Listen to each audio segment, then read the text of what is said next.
My name is Dr. Jonathan Fialkow. I'm a cardiologist and lipidologist at Miami Cardiac Vascular Institute. When I was 11 years old, my father had a brain aneurysm.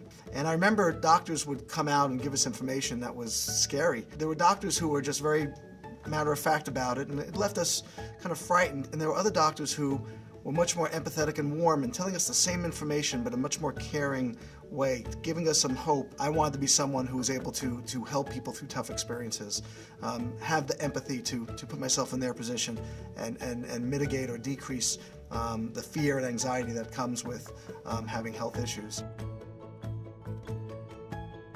Miami Cardiac Vascular Institute was very unique and still is very unique, certainly in the cardiovascular delivery system. It's really a collaborative effort of colleagues, and Miami Cardiac Vascular Institute really brings leaders in the cardiovascular realm together, reviewing cases, making decisions on the best way to handle medical needs of both the health system and the community, and it's in a non-competitive way, mostly speaking towards what's best for the patient.